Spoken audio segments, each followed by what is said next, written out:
Hello दोस्तों, स्वागत है आपका हमारे चैनल हानी वॉइस पर। लेडी डॉक्टर के क्लिनिक में अलीशा मुझे लेकर गए थे। वे एक गायनाकोलॉजिस्ट थी। जिस काम के लिए वे मुझे वहां लेकर गए थे, मेरा दिल ज़ोर ज़ोर से धड़क रहा था। ऊपर से मेरे पति अली शाह की घूरी भी मुझ पर तेज हो रही थी। मैं समझ ही नहीं पा रही थी कि मैं क्या करूं और क्या ना करूं। काश कि मैं शादी ही ना कर पाती। पता नहीं ये शादी करनी क्यों इतनी ज़रूरी होती है। मैं तो अज़ाब में फंस चुकी थी। आधे घंटे के इंतज़ार के बाद मेरी बारी आई थी। मैं उस वक्त गायब दिमाग से बैठी हुई थी जब कुछ ही देर बाद मिसेस शाह की आवाज़ नर्स लगाने लगी।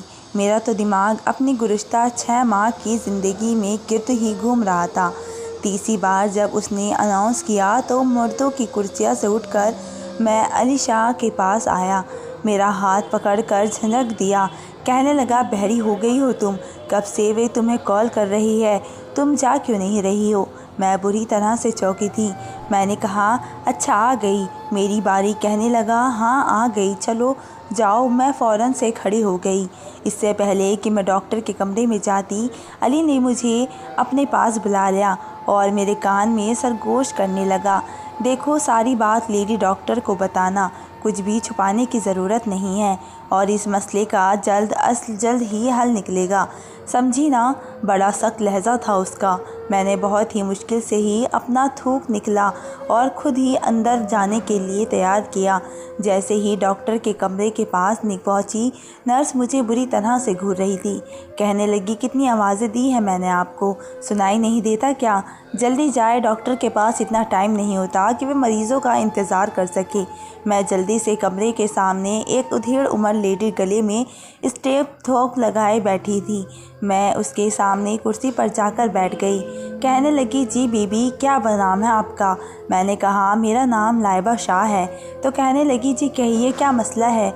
मैंने कहा, वे एक्चुअली मेरी अभी शादी हुई है। कहने लगी, तो फिर मैंने कहा, एक्चुअली मुझे डर लगता है। मैं समझ ही नहीं पा रही थी कि लफ्ज़ों को तरतीब कैसे देना है। अपनी बात समझाऊँ तो कैसे समझाऊँ और कहूँ तो क्या कहूँ। अब मैं बार बार अपना गला साफ़ करने लगी। मुझे लगा जैसे मेरे गले में बहुत सारी गिरह पड़ गई हो। बात मेरी ज़ुबान पर ही नहीं आ रही थी। दिमाग में तरतीब दिए हुए सारे गुण मूंड हो गए चुके थे। कहने लगी, बेबी जल्दी बताओ, क्या मसला है? पीछे और भी मरीज़ औरतों की लाइनें लगी हुई है। मैंने कहा, मुझे अपने पति के पास जाने से डर लगता है। मैंने ये बात विनम्र से कहते हुए कही थी। कहने लगी, मैं समझ ही नहीं। मैंने कहा, मुझे पति के करीब आने से भी डर लगता है। कहने लगी, कितने दिन हो गए हैं आपकी शादी को? मैंने कहा, 6 महीने। ये सुनकर डॉक्टर का पता नहीं क्या हुआ, पैन रुका था और मुझे आके फाड़े देखने लगी। कहने लगी, होता क्या है तुम्हारे साथ? क्या तकलीफ़ होती है? पहले मैंने नहीं में सिर हिलाया, फिर मैंने इस बात में सिर हिलाया। उसके बाद जो वे मुझसे सवालात पूछने लगी, मैं गुमसुम उसे देखने लगी। उसने मुझे चंद मेडिसिन लिख कर दे दी, लेकिन मुझे ऐसी ऐसी बातें भी कही जो कि सुनकर मेरा दिल और ज़्यादा खौफ से हिलने लगा। अभी तो मेरा पति बाहर बैठा हुआ डॉक्टर के जवाब का इंतज़ार कर रहा था। मैं बाहर आई तो पहले हाथ के इशारे से ही मुझे पूछने लगा कि डॉक्टर ने क्या कहा। मैंने नज़र ही बदल ली। मेरे हाथों में उस वक्त नमी उतरी हुई थी। दिल बड़ी ज़ोर ज़ोर से धड़क के जा रहा था। वे मेरे पास आया और कहने लगा, क्या कहा है डॉक्टर ने? डॉक्टर की लिखी हुई पर्ची मैंने उसके हाथ पर रख दी। मैंने कहा, ये मेडिसिन ले आना, मेडिसिन खाने से तुम नॉर्मल हो जाओगी। बड़ी बेबसी से उसने मुझसे पूछा था। उसने कहा, ठीक है, जाओ, जाकर गाड़ी में बैठो, मैं मेडिसिन लेकर आता हूँ। मैं हॉस्पिटल से निकलकर बाहर गाड़ी में जाकर बैठ गई। कुछ देर बाद मेडिसिन लेकर आई। अली भी गाड़ी में आकर बैठ गया। हमारी शादी को 6 महीने हो चुके थे, लेकिन मुझे अपने पति के करीब आने से भी बहुत डर लगता था। शायद इसकी वजह ये थी कि मेरी शादी कम उम्र में हुई थी और दूसरा ये कि मैं अपने घर में बहुत ही छोटी थी। मुझसे छोटी बस एक ही बहन थी लेकिन मुझ में लाउबानपन और बचपना बहुत ही ज़्यादा था, इसलिए मेरा ध्यान इन सब चीज़ों में लगता ही नहीं था। अपने बड़ों की निस्बत छोटे के साथ खेलने को करता था और शादी की बातों के मुतालिक मेरा कोई भी दिमाग नहीं था। लेकिन ऐसे हंसते खेलते कब मैं बड़ी हुई, कब तालीम का सिलसिला शुरू हुआ, कब मेरा रिश्ता आया, पता ही नहीं चला। अली से मेरा रिश्ता भी तय हो गया। मैं बहुत ही लाडो प्यार से किस्म की थी। मेरे दिमाग में शादी का मुताबिक बस इतना ही था कि अच्छे से फैंसी जोड़े पहनने पड़ेंगे, मेहमान दावत करेंगे और मुझे कोई भी काम नहीं करना पड़ेगा। मेरे नाज नखरे उठाए जाएंगे। बस इससे आगे मुझे कुछ मालूम नहीं था, क्योंकि मैंने कभी इन बातों में दिलचस्पी ही नहीं ली थी। शादी की रात मेरी बहन ने बस मुझे इतना ही कहा था कि तुम्हारा पति तुम्हें कुछ भी कहे तो तुम उसे इनकार मत करना। मैंने कहा ठीक है, मुझे क्या ज़रूरत पड़ी है कि मैं उसे इनकार करती हूँ। और रुखसती से पहले मैंने अपने भतीजे के सर पर 2 थप्पड़ लगाकर मैंने उसकी जेब से सारी टॉफ़ियाँ और चॉकलेट निकाल के अपने पर्स में रख ली थी। मैंने कहा तुम्हें पैसे इसलिए नहीं दिए थे कि सारी चीज़ें तुम अपनी जेब में ठूस कर भाग जाओ। ये मत समझना कि मेरी शादी हो गई है तो शादी की रात मैं तुम्हें कुछ कह नहीं सकती। हॉल में जाने से पहले मैंने उसकी अच्छी खबर ली थी। अपने भतीजे की सारी टॉफ़ियाँ चॉकलेट्स मैंने अपने छोटे से फैंसी पर्स में डाल ली थी, जो मुझे भाभी ने इसलिए पकड़वाया था कि अगर कोई सलामी में पैसे दे तो रख लेना। बहरहाल हॉल में बैठकर मैंने शर्माने की ज़हमत नहीं की थी, बल्कि दीदे फाड़े फाड़े मैं सब कुछ औरतों को देख रही थी और सबके फैशन देख रही थी। 2-4 बार मेरी माँ ने मुझे घूर कर भी देखा था। कहने लगी कि दुल्हनों नज़रें झुका के बैठी रहो। मैंने कहा माँ, अपनी शादी तो मुझे एंजॉय करने दे। बहरहाल बारात आई, निकाह हुआ और फिर रुखसती भी हो गई। जब मैं रुखसत होकर अपने ससुराल पहुंची तो मेरी ननद ने ही मुझे अली के कमरे में बिठा दिया। कुछ देर बाद मेरे कमरे में वह दाखिल हुआ। मैंने इतनी देर में पर्स में से टॉफ़ी निकाली, मुंह में डाली तो मुझे लगा कि अभी उसे आने में वक्त लगेगा, क्योंकि अक्सर शादियों में दोस्त यार दूल्हे को बाहर रोक कर बैठ जाते हैं। मैंने सोचा जब तक वे नहीं आता मैं टॉफ़ियाँ खा लेती हूँ। मैंने 2 टॉफ़ियाँ इकट्ठी मुंह में डाली ही थी कि कमरे का दरवाज़ा खुला और सामने अली खड़ा था। मुझे देखकर मुस्कुरा रहा था। अब ऐसी सिचुएशन में मैं थूक भी नहीं सकती थी, ना ही फटाफट मुँह चलाकर खा सकती थी। सोच रही थी कि इन टॉफ़ियों को साबुत अंदर निकल जाऊँ या बाहर उगल दूँ। उसे देखकर मैं बहुत ही परेशान हुई। उसने कमरे का दरवाज़ा बंद किया। काफ़ी संजीदा किस्म का इंसान लग रहा था। अपनी शेरवानी उतारी और अलमारी का गेट पर लॉकर हैंगर में निकाल कर अपनी शेरवानी बड़े सलीके और तरीके से हैंगर में लटका कर अलमारी के अंदर रख दी। फिर एक गहरी सांस ली, अपनी कमीज़ के ऊपर के 2 बटन खोले। कहने लगा एक तो गर्मी में शादी करना भी अजाब है। उसके बाद वे मेरे पास बैठ गया। मैंने अपने दोनों गालों में टॉफ़ियाँ फंसा रखी थी, इसलिए कुछ अजीब सा हो गया था। उसने पहले तो एक सरसरी सी नज़र मुझ पर डाली, लेकिन फिर बड़े गौर से मुझे देखने लगा। मेरे दोनों गालों को कुछ फूले फूले से थे। कहने लगा तुम्हारे मुंह में क्या हो गया है? मैंने नहीं में सिर हिला दिया। मुंह में टॉफ़ियाँ भी हुई थी, भरी हुई थी, इसलिए बोल तो नहीं सकती थी। कहने लगा तुम्हारे मुंह में कुछ है? मैंने कहा हाँ हाँ टॉफ़ियाँ। ये सुनकर उसने हैरत से गला फाड़ कर बोला व्हाट, तुम टॉफ़ी खा रही हो? मैंने इस बात में सर हिलाया, फिर अपना पर्स खोलकर उसे टॉफ़ियाँ और चॉकलेट दिखाने लगी। उसने बड़े ताज्जुब से देखा। कहने लगा नहीं, तुम ही खाओ तो बेहतर है, और ज़रा जल्दी खाओ, सारे मूड का बेड़ा खराब करके रख दिया है तुमने। अपनी शादी पर भी क्या कोई टॉफ़ियाँ खाता है? मैंने जल्दी जल्दी मुंह चलाकर टॉफ़ियाँ ख़त्म की। उसने मेरा पर्स पकड़ा, उसे बंद किया और सामने टेबल पर रख दिया। फिर एक गहरी सांस लेकर मेरे सामने बैठ गया। अपनी जेब से एक डिब्बा निकाला और उसके अंदर से एक सोने का बड़ा खूबसूरत कंगन निकाला और मेरी तरफ अपना हाथ बढ़ा दिया। मैंने कहा अपना हाथ उसके हाथ में रख दिया। बड़े प्यार से उसने मुझे वो सोने का मुंह दिखाई का कंगन पहनाया था। कहने लगा इसे हमेशा अपने हाथ में रखना। मैंने कहा ठीक है। मैं बड़ी इश्तियाक से भरी नज़रों से उस कंगन को देख रही थी। जब अली ने मेरी तारीफ़ शुरू की, यहाँ तक कि तो सब कुछ ठीक था, लेकिन जब उसने मेरे करीब होकर मेरे माथे पर लगा झूमर उतारा और एक गुस्ताखी की तो मेरी तो जान निकली थी। मैं फ़ौरन से पीछे हटी और उसे भी पीछे धक्का दिया। वह हैरान होकर मुझे देखने लगा। कहने लगा ये क्या बदतमीज़ी है लाइबा? मैंने कहा तुम्हें शर्म नहीं आती मेरे साथ ये सब करते हुए? मेरी बात सुनकर वह हैरान हुआ।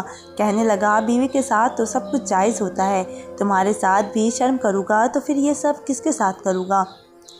मैं जो शादी के इस रिश्ते में बहुत ही कम ही वाकिफ़ थी, फ़ौरन से बेड से उठकर खड़ी हो गई। मैं बेहद नर्वस थी। मुझे यूँ खड़ा होता देखकर वे मेरे मुकाबिल आके खड़ा हो गया। कहने लगा तुम कहाँ जा रही हो? मैंने कहा कि मैं तुम्हारे साथ इस कमरे में नहीं सोऊंगी। ये सुनकर वे कहने लगा, पागल हो गई हो? मैंने कहा, नहीं, मैं ये सोच भी नहीं सकती। तुम बहुत ही बेशर्म हो। मेरी बात सुनकर वे पहले तो अपना सर पकड़कर मुझे देखने लगा, फिर मेरा हाथ पकड़ा, मुझे बेड पर बिठा दिया। कहने लगा, तुम्हें क्या किसी ने कुछ समझा कर नहीं भेजा? मैंने कहा, क्या समझाना था मुझे? मेरा दिल ज़ोर ज़ोर से धड़क रहा था। कहने लगा, तुम्हारी किसी बहन ने, भाभी ने तुमसे कुछ कहा ही नहीं क्या? शादी क्या होती है? मैंने कहा, हाँ, अप्पी ने कहा था कि पति को किसी बात पर रोकना नहीं। मुझे क्या पता था कि तुम इतने बेशर्म हो गए हो।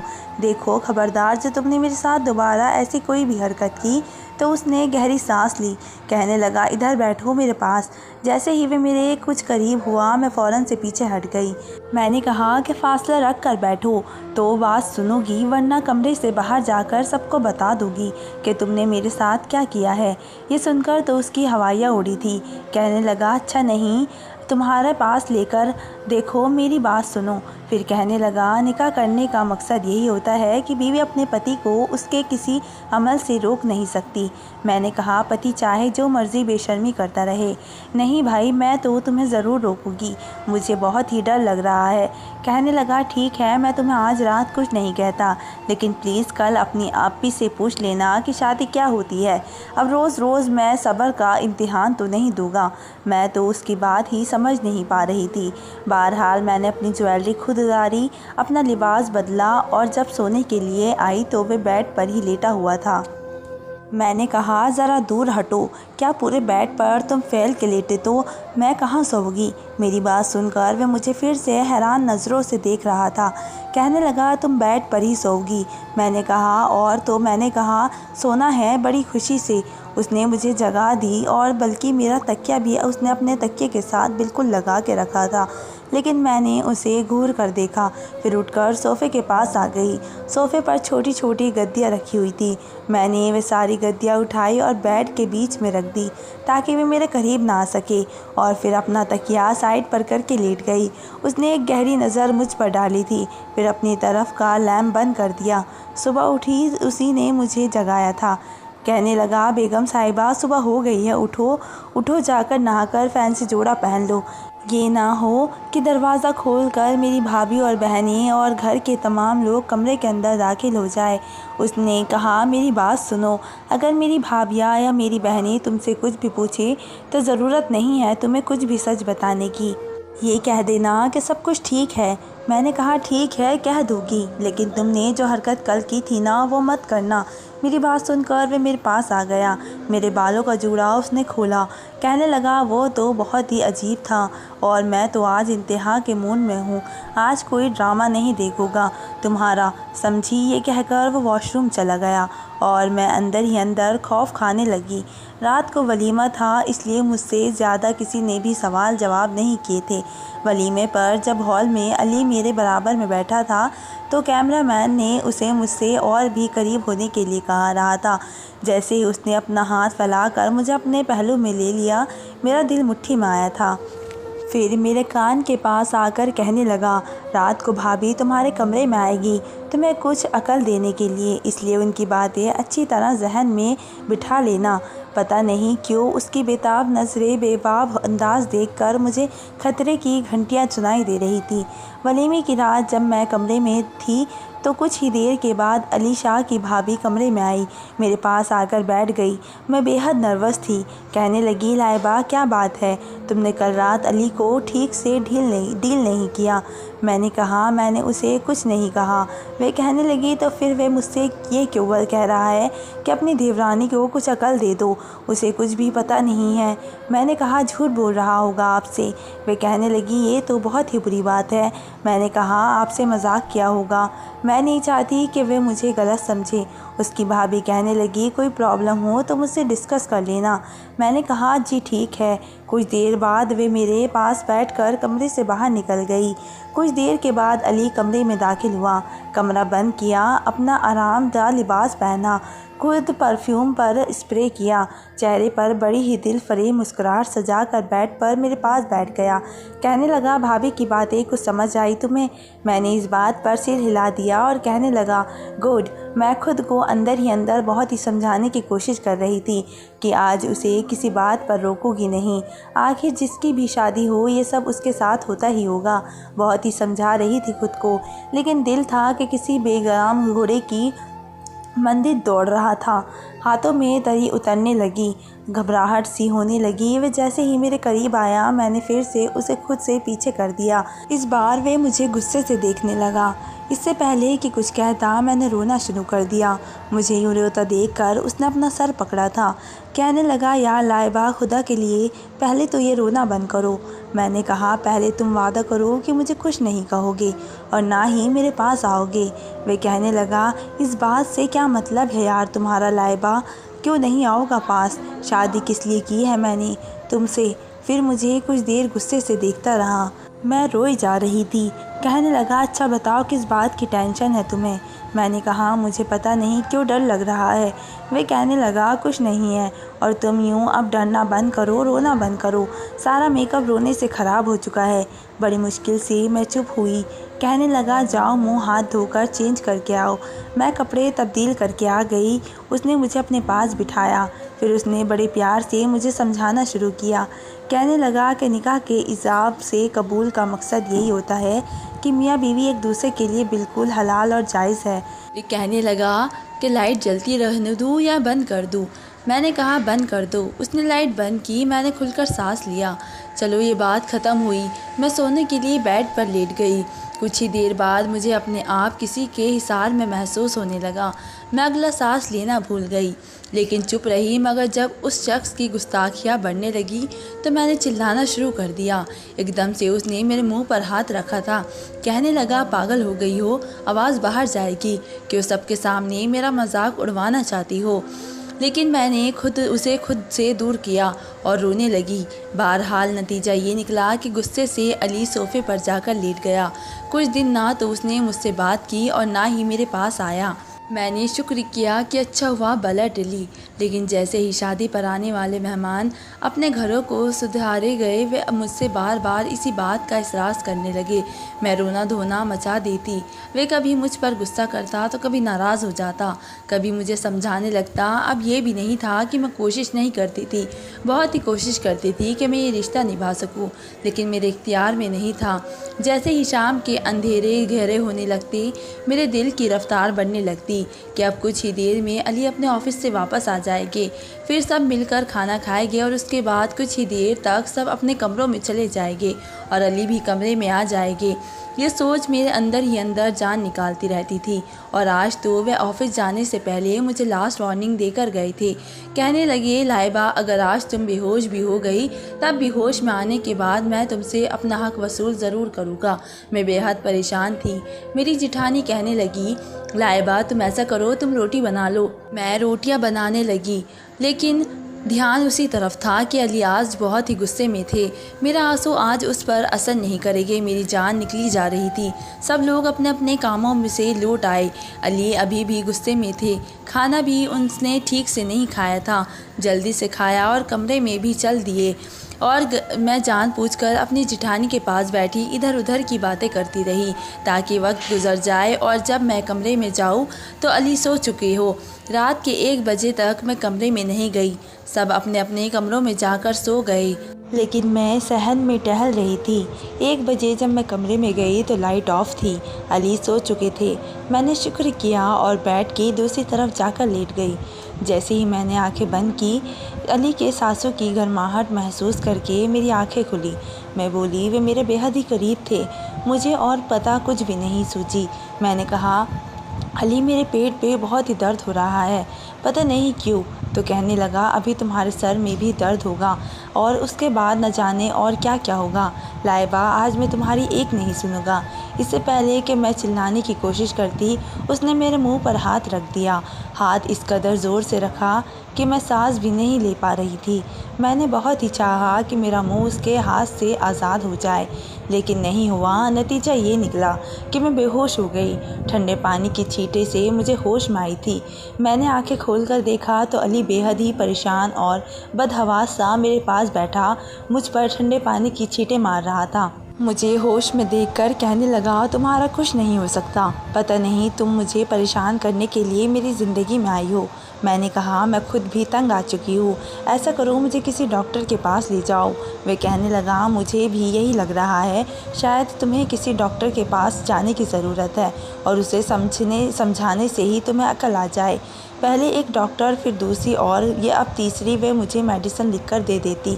मैं खाती रहती। 6 महीने में उम्मीद करती रही, लेकिन मेरा खौफ रत्ती बराबर भी कम नहीं हुआ था। लेकिन उसके बाद मैंने देखा कि अली मुझसे दूर रहने लगे। अब मेरे पास आने की भी कोशिश नहीं करते थे और मुझसे बात भी नहीं करते थे। मुझे देखकर चेहरे पर बल डाल लेते थे। एक बार उनके फ़ोन पर घंटी बज रही थी। मैंने फ़ोन की तरफ देखा तो एक लड़की का नाम था। जैसे ही मैंने फ़ोन उठाने लगी तो वे तेज़ी से फ़ोन के पास आए और फ़ोन उठा लिया और फिर फ़ोन पर बात करते हुए कमरे से बाहर निकल गए। ये देखकर मेरे कुछ होश उड़े थे। जो भी था, जैसा भी था, 6 महीने हो गए थे हमारी शादी को। बेशक हमारे बीच कोई कायम रिश्ता नहीं हो पाया था और वे मेरे डर से ही और खौफ की वजह से था। मुझे लगता था कि वे मेरे पास आएगा तो मैं मर जाऊँगी। शायद मुझे कोई फेबिया की बीमारी लग गई थी। मैं बेहद परेशान थी अपने इस मर्ज़ का। मेरे पास कोई इलाज ना था और मेरे इस मर्ज़ से मेरा पति मुझसे दूर होने लगा था। अली को मेरी कोई परवाह नहीं होती थी, मेरी तरफ देखता तक नहीं था। मैं तो मज़ीद परेशानी में मुब्तला हो चुकी थी। अब वे देर रात तक कमरे में नहीं आते थे। सहन में हंस हंस कर न जाने किससे बातें करते थे। यकीनन कोई लड़की ही हो सकती थी। मेरे घर में मेरा हाथों बर्बाद हो रहा था, लेकिन मेरा खौफ कम होने का नाम नहीं ले रहा था। अभी भी मुझे ये लगने लगा था कि शायद मेरे खौफ की वजह से अली मुझे छोड़ देंगे, मुझे नहीं अपनाएंगे। मर्द का क्या है, उसे तो फिर से खूबसूरत और कुंवारी लड़की मिल जाएगी। लेकिन मसला तो औरत के साथ होता है। जब 1 महीने ऐसे ही गुजर गया और अली की वह रूटीन रही तो मेरा सब्र भी जवाब दे गया। मैंने अली से कहा, तुम किससे बातें करते हो? तो वो कहने लगा, मैं किसी से भी बात करता हूँ, तुम्हें क्या है? और तुम्हें तकलीफ़ भी कुछ होनी नहीं चाहिए। अपने काम से काम रखो। मैं अपने कमरे में बर्दाश्त कर रहा हूँ, तुम्हें यही बहुत बड़ी बात है। मैंने कहा, ये मेरे बस में नहीं है। तो ठीक है, मैंने इस बात को तस्लीम कर लिया है कि तुम्हारे बस की बात नहीं है, लेकिन सच तो ये है कि मुझे मोहब्बत चाहिए, वो भी सारी ज़िंदगी। मैं तंगी में नहीं गुजार सकता। मैं और फिर दूसरी शादी के लिए हमारे दीन में हमें इजाज़त दे रखी है।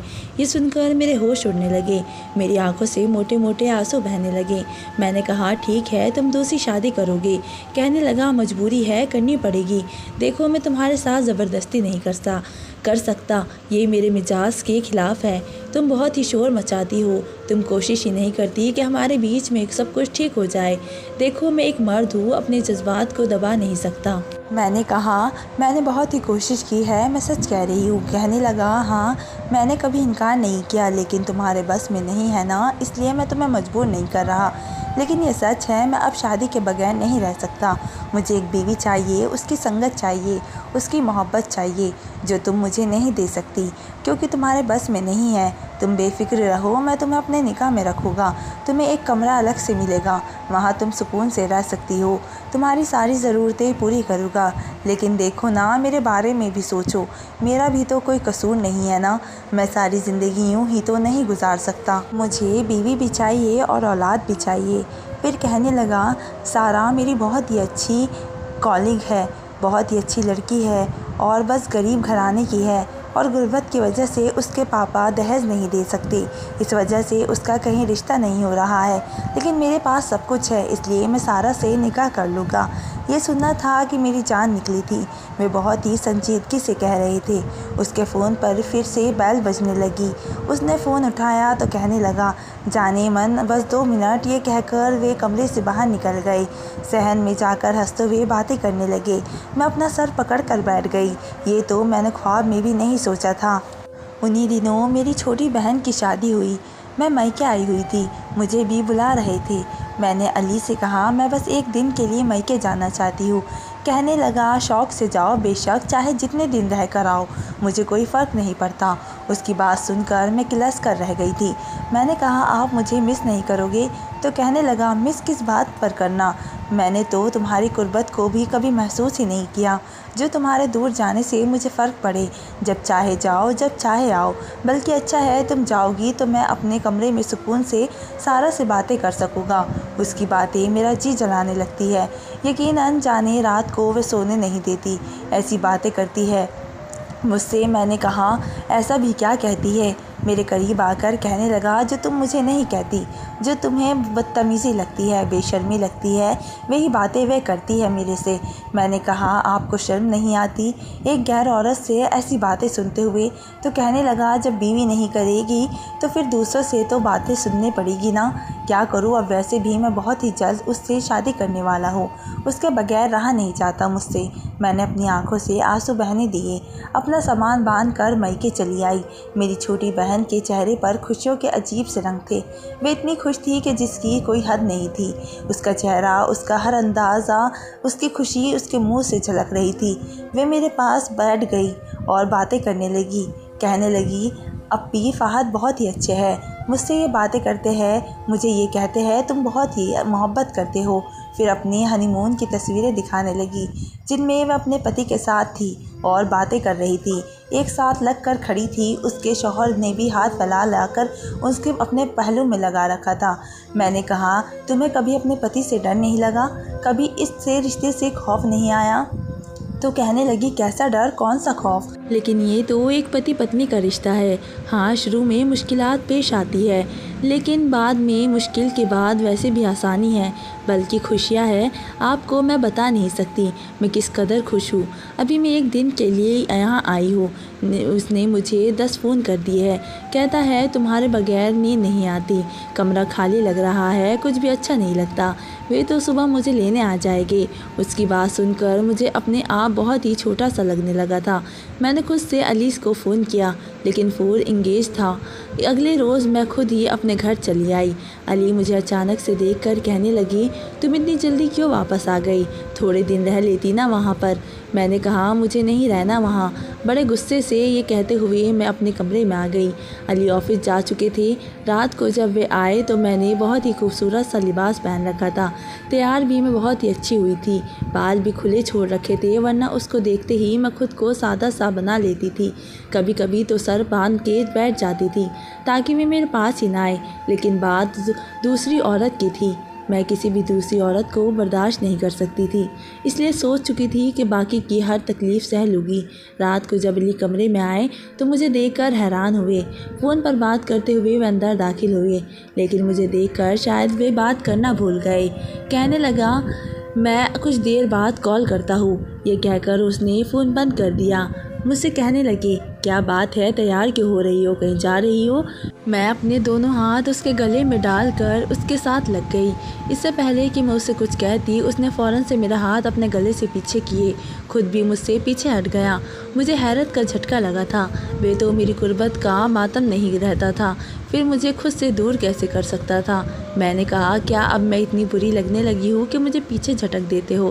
कहने लगा, ये बात नहीं है, देखो ना यार, मैं भी इंसान हूँ, फरिश्ता तो नहीं हूँ ना। तुम इतने करीब आओगी और वो भी इस रूप में, तो मैं कोई ना कोई गुस्ताखी करने से बाज नहीं आऊँगा। फिर तुम कहोगी कि मैं बेशरम हूँ, बदतमीज़ हूँ। मैंने कहा, मैं कुछ नहीं कहूँगी, बस मुझे अपना लो। अपनी आवाज़ की नमी को मैं बड़ी मुश्किल से कंट्रोल कर रही थी, क्योंकि हो नहीं रही थी। कहने लगा, नहीं अपना सकता, तुम्हें डर लगेगा तुम्हें। मैंने कहा, मैं सह लूँगी। कहने लगा, सोच लो फिर तुम चिल्लाने लगती हो, मेरे घर वाले मेरा मजाक उड़ाएंगे। मैंने कहा, कुछ नहीं कहूँगी, कह तो रही हो कि सह लूँगी, सब कुछ सह लूँगी, बस दूसरी औरत को बर्दाश्त नहीं कर सकती। ये कहकर मैं रोते हुए उनके सीने से साथ लग गई और उसे अपने साथ भींच लिया। वो कहने लगे, लाइबा अभी भी एक बार सोच लो। मैंने कहा, आज के बाद आप सारा से बात नहीं करेंगे? तो कहने लगा, सारा वाली बातें तुम करना शुरू कर दो, मैं उससे बात करना ही छोड़ दूँगा। मैंने कहा कि वादा करे मुझसे, तो कहने लगा वादा करता हूँ। वो रात मेरे लिए किसी मुसीबत से कम ना थी, लेकिन मैंने आज अली को कुछ नहीं कहा था। सुबह अली के उठने से पहले ही मैं कमरे से बाहर जा चुकी थी। आज वे बेहद खुश थे। नाश्ते के दौरान मुझे देखे जा रहे थे और मुझे शर्म सी आ रही थी। चंद दिन यूं ही गुजर गए और हर बार एक खौफ मुझ पर तारी होता, लेकिन कुछ देर बाद ख़त्म भी हो जाता था। रात को अली सोने लगे तो मेरे जेठ ने उसे कमरे से बाहर बुला लिया। कहने लगे, अली बाहर आओ, तुमसे कुछ बात करनी है। वे कमरे से बाहर चले गए। उनका फ़ोन वहीं रखा हुआ था जिस पर बेल होने लगी। मैंने देखा तो सारा का फ़ोन था। ये देखकर मुझे अली पर गुस्सा आया था। वे तो कह रहे थे कि कभी सारा से बात नहीं करूँगा। मैंने फ़ोन उठा लिया और सोच चुकी थी कि सारा को आज खरी खरी सुना दूँगी। उसकी खातिर मैंने बहुत कुछ कहा था और बहुत ही कुछ सहा था। जैसे ही मैंने फ़ोन उठाकर कान के साथ लगाया, मेरे होश उड़ के रह गए। सारा के नंबर पर मुझे मर्दानी आवाज़ सुनाई दे रही थी। वे शख्स कहने लगा, मेरे बाप कब तक अपनी बीवी को परेशान करने के लिए मुझसे रोमांस करवाता रहेगा। सारा सारा कह के अब तो मुझे भी अपना नाम लड़कियों वाला लगने लगा है। ये सुनकर मैं सारी बात समझ चुकी थी। मैंने फ़ोन बंद किया और जैसे ही पीछे पलट कर देखा तो अली मुझे ही देखकर मुस्कुरा रहे थे। मैंने गुस्से से उसे देखा। वे मेरे पास आ गए। मैंने कहा, आई हेट यू, आप बहुत ही बुरे हैं। मुझसे झूठ बोल रहे थे। वह कहने लगा, तो फिर क्या करता, सचमुच की लड़की से दोस्ती कर लेता। मैंने कहा, आपके झूठ की वजह से मैंने कितनी तकलीफ़ें उठाई है, आपका अंदाज़ा भी नहीं है। I hate you. वो कहने लगे, तुमने भी तो मुझसे बहुत से झूठ बहाने बनाए हैं। मैं मर जाऊँगी, मेरा दम घुट जाएगा, ये हो जाएगा, वो हो जाएगा। क्या हुआ लाइबा, जिंदा सलामत खड़ी हो मेरे सामने। मैं तो अपने दोस्त का शुक्रगुजार हूँ जिसने मुझे ये मशवरा दिया था कि औरत दुनिया की हर मुश्किल को हंसकर सह जाती है सिवाय सुकून के और दूसरी लड़की के। अफेयर का ड्रामा रचाओ, बीवी तुम्हारे पहलू में खुद ब खुद आ जाएगी। और देखो, मैंने अली को गुस्से से देखा था। वे मुझे अपने हिसार में लेकर मुझे शो होने की कोशिश करने लगा। मैंने कहा, छोड़ो मुझे, आप झूठे हो, मुझे नफ़रत है आपसे। कहने लगा, कल तक तो बड़ी मोहब्बत जता रही थी कि अली मैं मर जाऊँगी आपके बगैर, प्लीज़ मेरे अलावा किसी के बारे में सोचना भी मत। वे मुझे मेरी ही बातें याद दिला रहे थे जो मैंने इसलिए की थी ताकि वे सारा को छोड़ दे। कहने लगा, अगर चाहती हो कि मैं सचमुच किसी सारा को अपनी ज़िंदगी में ना लेकर आऊँ तो ऐसी ही मोहब्बत करती रहना मुझसे, वरना ये सुनना था कि मैंने उसके सीने पर मुक्के बरसाने शुरू कर दिए। मैंने कहा, नाम भी मत लेना किसी लड़की का। ये कहकर मैं उसके साथ लग गई और अब कमरे में अली के हंसने की आवाज़ें गूंज रही थी। तो दोस्तों, मेरी कहानी आपको कैसी लगी मुझे कमेंट बॉक्स में ज़रूर बताएं। मिलते हैं एक नई वीडियो के साथ, तब तक के लिए धन्यवाद।